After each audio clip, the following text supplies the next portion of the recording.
മമതയ്ക്ക് മുന്നിൽ മോദി മുട്ടുകുത്തി പോവുകയാണ്. ഒരൊറ്റ പിടുത്തം മാത്രം ബിജെപിക്ക് നേരെ മമത പിടിച്ചപ്പോൾ പിന്നെ മണിമണിയായി സത്യം പുറത്തേക്ക് വന്നു. ഒടുക്കം പരാതിക്കാരി ഇങ്ങനെ പറഞ്ഞു: വെള്ളപ്പേപ്പറിൽ നിർബന്ധിച്ച് ബിജെപി നേതാവ് ഒപ്പിടിച്ചതാണ് എന്ന്. ഇനി പരാതിക്കാരി തന്റെ പരാതി പിൻവലിക്കുകയും ചെയ്തു. അതിലേക്ക് നയിച്ചതോ വീഡിയോ തെളിവുകളും.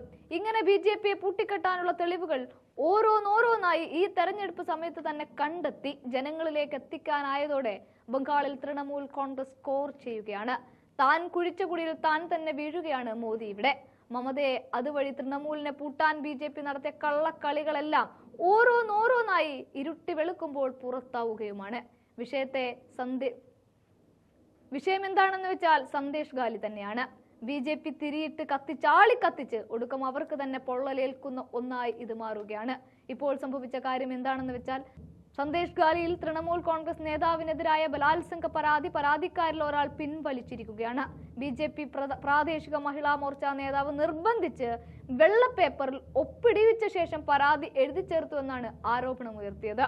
പരാതിക്കാരിൽ ഒരാൾ അതുമായി ബന്ധപ്പെട്ട് പരാതി പിൻവലിക്കുകയും ചെയ്തു.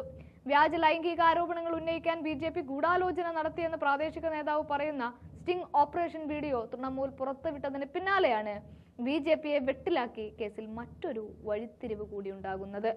പരാതി നൽകിയ 3 സ്ത്രീകളിൽ ഒരാളാണ് പരാതി പിൻവലിച്ചിരിക്കുന്നത്. ബിജെപി പ്രാദേശിക വനിതാ നേതാവിനെതിരെയും യുവതി പരാതി സമർപ്പിച്ചിട്ടുണ്ട് എന്നതാണ് ഇപ്പോഴത്തെ വിവരം.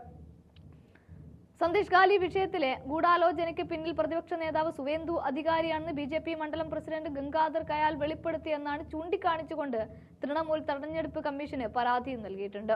ഒരു സ്റ്റിംഗ് ഓപ്പറേഷനിലൂടെയാണ് ഗംഗാധറിൽ നിന്ന് ഈ വിവരങ്ങൾ അറിഞ്ഞതെന്നും വ്യാജ ലൈംഗിക പീഡന പരാതികൾ സുവേന്ദു അധികാരിയുടെ നിർദ്ദേശപ്രകാരമാണ് ഫയൽ ചെയ്തതെന്ന് ഗംഗാധർ ഈ വീഡിയോയിൽ വ്യക്തമായി പറയുന്നുണ്ടെന്നും തൃണമൂൽ കോൺഗ്രസിന്റെ പരാതിയിൽ പറയുന്നുണ്ട്. എന്നാൽ സ്റ്റിംഗ് ഓപ്പറേഷൻ വീഡിയോ വ്യാജമാണ് എന്നാണ് ബിജെപി പറയുന്നത്. വീഡിയോയുടെ കാര്യത്തിൽ ഇങ്ങനെ തടി ഊരാമെങ്കിലും പരാതിക്കാരി പരാതി പിൻവലിച്ചതിനും ബിജെപി നേതാവ് വെള്ളപ്പേപ്പർ നിർബന്ധിച്ച് ഒപ്പിടിച്ചതാണ് എന്നതിനുമൊന്നും തൽക്കാലം ബിജെപിക്കാർക്ക് ഉത്തരമില്ല. ഫെബ്രുവരി ആദ്യവാരത്തിലാണ് തൃണമൂൽ നേതാക്കൾക്കെതിരെ സന്ദേശ് ഗാലിയിൽ സ്ത്രീകൾ തെരുവിലിറങ്ങി പ്രതിഷേധം ആരംഭിക്കുന്നത്. ഭൂമി കയ്യേറ്റവും ലൈംഗികാതിക്രമവുമാണ് പ്രധാന ആരോപണങ്ങൾ. തൃണമൂൽ കോൺഗ്രസ് നേതാവായിരുന്ന ഷാജഹാൻ ഷെയ്ഖും കൂട്ടാളികളും ഭൂമി തട്ടിയെടുക്കുകയും പ്രദേശത്തുള്ള സ്ത്രീകളെ പീഡനത്തിന് ഇരയാക്കുകയും ചെയ്തുവെന്നായിരുന്നു ആരോപണം. നിരവധി കൃഷിഭൂമികൾ ഇവർ തട്ടിയെടുത്തുവെന്ന ആരോപണം ഉയർന്നു വരികയും ചെയ്യുന്നുണ്ട്. അതെല്ലാമാണിപ്പോൾ വെള്ളത്തിൽ വരച്ച വരയായി മാറുന്നത്.